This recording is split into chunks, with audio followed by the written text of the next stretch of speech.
हरिशंकर जैन है, हम उनसे बात करते हैं। आज आपको जवाब देना था, आज क्या हुआ? अभी क्या हुआ नहीं, अभी क्या होगा।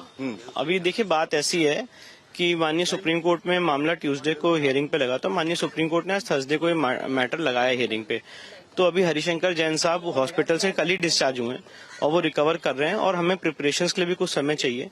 तो आज हम माननीय सुप्रीम कोर्ट से कुछ वक्त मांगेंगे अपना काउंटर एफिडेविट और स्टैंड रखने के लिए, और मुझे आशा है माननीय सुप्रीम कोर्ट उसमें अपना हमें। तो मंगलवार को जो सुप्रीम कोर्ट ने ऑर्डर दिया था, इंट्रीम ऑर्डर, उससे आप संतुष्ट हैं? देखिए, संतुष्ट या असंतुष्ट होने की बात नहीं आती है।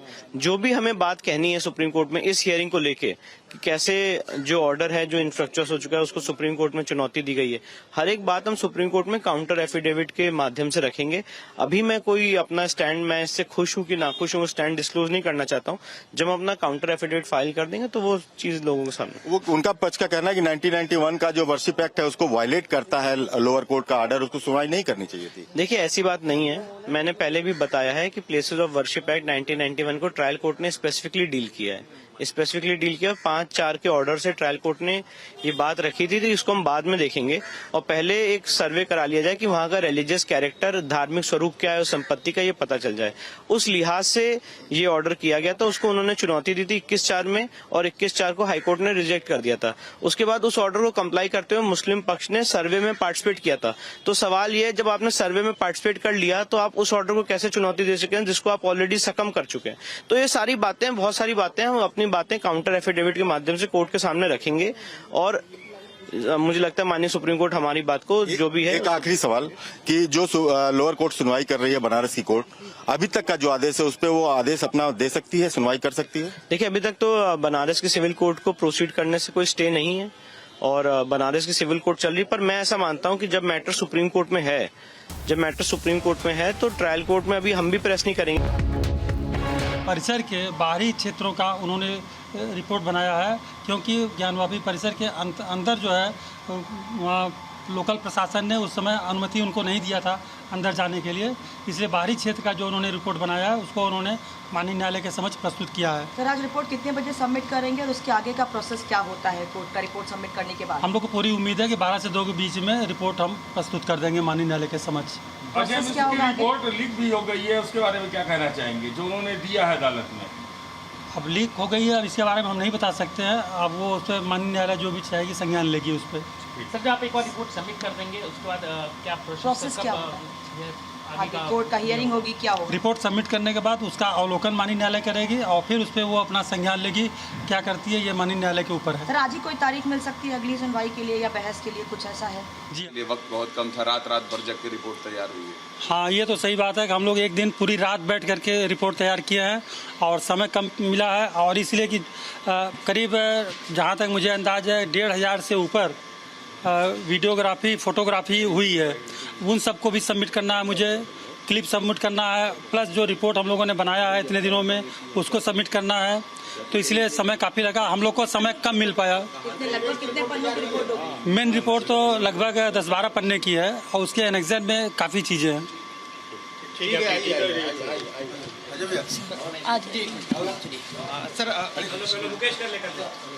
सर, आज जो रिपोर्ट सबमिट होनी है उसके बारे में थोड़ा बताइए, कितने पेज की है और कब आप सबमिट करने जा रहे हैं? करीब 10-12 पेज की रिपोर्ट है जो माननीय न्यायालय के समक्ष हम लोग 10 से 12 पन्ने की है और उसके एनेक्सर में काफ़ी चीज़ें हैं।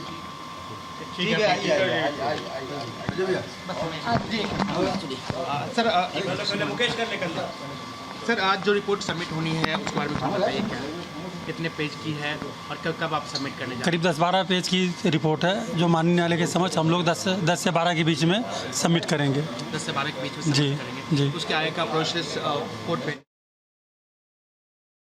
15 फीट का उनको दीवारों से छीना गया। इसका मतलब कि शिवलिंग काफी ऊंचा है और मां पार्वती का अर्घा उसके नीचे है। तोड़ के देख लिए, प्रमाणित हो जाएगा, जो है हमारे भी वाद मजबूत हो जाएंगे, आप भी प्रमाणित हो जाएंगे, आपको भी कोई भ्रम नहीं रहेगा। बिल्कुल कोई भ्रम नहीं रहेगा। लक्ष्मी देवी जी हमारे साथ मौजूद हैं, जिन्होंने गौरी श्रृंगार मामले में भी याचिका डाली और एक और याचिका जो डाली गई है आप लोगों की ओर से कि उस दीवार को तोड़ा जाए। जो रिपोर्ट आई है उसमें भी लिखा गया है कि जब दीवार तोड़ी जाएगी तो बहुत सारी बातें सामने आएंगी। उस रिपोर्ट को लेकर और आज सबमिट करने वाली रिपोर्ट को लेकर, आज की आपकी याचिका को लेकर क्या कुछ कहेंगे आप? कोर्ट का आदेश जो भी होगा मान्य होगा। हम लोग तो यही कोशिश करते हैं कि हमारे पक्ष में आए। गौरी श्रृंगार गौरी को लेकर आप लोग सबसे पहले कोर्ट गए थे। अब रिपोर्ट जो 2 दिन की आई है उसमें कहा गया है कि अवशेष मिले हैं, दीवार पर सिंदूर लगा हुआ मिला है, जो साबित करता है कि यहाँ पर पूजा अर्चना होनी चाहिए। बिल्कुल हो रही है।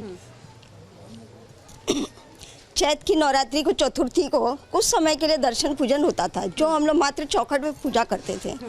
जो श्रृंगार गौरी का मंदिर है वो ज्ञानवापी मंदिर के अंदर है। अब अंदर प्रवेश नहीं है। अब सर्वे हो रहा है। शिव जी मिले हैं तो पार्वती भी मिलेगी, माँ श्रृंगार गौरी भी मिलेंगी। अच्छा, आज आपकी याचिका पर फिर से सुनवाई होनी है। कल तो सुनवाई हो नहीं पाई, हड़ताल थी कोर्ट में। आज सुनवाई होनी है दीवार तोड़ने के मामले को लेकर, लेकिन दूसरा पक्ष भी कोर्ट पहुंचा है मजबूती के साथ कि दीवार नहीं तोड़ी जानी चाहिए। ये कोर्ट का मामला है, कोर्ट समझेंगे इसके लिए। इसमें कोर्ट की इसमें हम लोग कुछ नहीं। अच्छा, 2 दिन की रिपोर्ट में इतने साक्ष्य अगर सामने आए हैं, लिखा हुआ है कि कमल की कलाकृतियां मिली हैं और शेषनाग फन बनाए हुए वो भी कलाकृतियां वहां पर देखी गई हैं, श्रृंगार गौरी के अवशेष वहां पर मिले हैं, तो अगर दीवार टूटती है तो और भी बड़े सबूत सामने हासिल होंगे। जी जरूर हासिल होंगे। ये कोर्ट का आदेश जैसा रहेगा उस हिसाब से। बिल्कुल। तो आपने लगातार यहाँ पर सुना, लक्ष्मी देवी जी से हमने बात की, सोहन लाल आर्य जी से हमने बात की, उनका लगातार कहना है कि कोर्ट पर भरोसा है। कोर्ट पर विश्व ब्रह्मांड में दूसरा शिवलिंग नहीं है और काल मीमांसा वेदों के आधार पर वेद अनादि अपौरुषेय है, जिसमें 1131 शाखाओं में से 900 शाखाएं शिव परक हैं, शिव का निरूपण और वर्णन करती हैं। ये काशी पंचकोशात्मक शिवलिंग है और जो ये मिला है शिवलिंग ही है। अब रूप के बारे में नेतेंद्रीय प्रमाण है, शब्द के बारे में सोतेंद्रीय प्रमाण है, वैसे शास्त्र प्रमाण है। और पुरातत्व सलमान खान की पुस्तक में भी इस बातों का उल्लेख है कि विश्वनाथ मंदिर को 350 वर्ष तोड़कर जांच कमेटी आदि बनी और दुनिया में, भारत तो छोड़ दो, विश्व में जो मुस्लिम देश हैं किसी मस्जिद में कोई मूर्तियां नहीं होती हैं, जिसमें श्रृंगार गौरी और नंदी की प्रतीक्षा 300 साल की, और नंदी के सामने ही वो शिवलिंग है। जो फव्वारा कहते हैं तो फव्वारा तो चलता नहीं, फव्वारा का उसमें कुछ प्रतीक चिन्ह है नहीं, वो शिवलिंग है।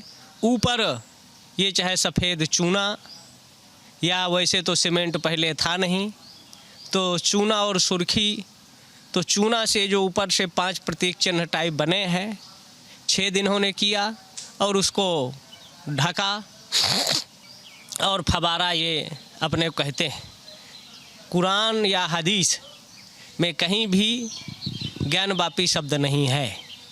ज्ञान वैसे 5 वापियों का यहाँ है, जैसे सूर वापी के रूप में लोलारक कुंड, नागकूप के रूप में जैतपुरा जहाँ पतंजलि ने महाभाष्य आदि का निरूपण, 14 विद्याओं आदि का निरूपण आता है, दुर्गा कुंड यहाँ शक्ति के प्रतीक के दुर्गा वापी, और 2 वापियाँ गोदौलिया गोदावरी नदी का था जो उसका अस्तित्व ख़त्म है, पंचगंगा भागीरथी गंगा से पहले पंचगंगाएं थी, मंदाकिनी, ऐसे यहाँ कई नदियाँ, और काशी विश्व ब्रह्मांड में सबसे अलग है। ये धनुषाकार त्रिभुजाकार और भगवान शिव के त्रिशूल पर बसी है। लेकिन आक्रांता बाबर एक लुटेरा था, आक्रांता था, जिसका आदेश कलकत्ता में सरकारी रिकॉर्डों में आज भी है। वो रिकॉर्ड ये निरूपित करते हैं कि उनका आदेश कि इस मंदिर को तोड़ दिया जाए। दिल्ली के कुतुब मीनार में जो बोर्ड लगा है पुरातत्व का, उसमें स्पष्ट लिखा हुआ है कि हिंदू और जैनियों के 27 मंदिरों को तोड़कर ये कुतुब मीनार बनाई गई है। बनारस में वंदे मातरम हियरिंग पे लगा, तो माननीय सुप्रीम कोर्ट ने आज थर्सडे को ये मैटर लगाया हियरिंग पे। तो अभी हरिशंकर जैन साहब हॉस्पिटल से कल ही डिस्चार्ज हुए हैं और वो रिकवर कर रहे हैं और हमें प्रिपरेशंस के लिए भी कुछ समय चाहिए। तो आज हम माननीय सुप्रीम कोर्ट से कुछ वक्त मांगेंगे अपना काउंटर एफिडेविट और स्टैंड रखने के लिए,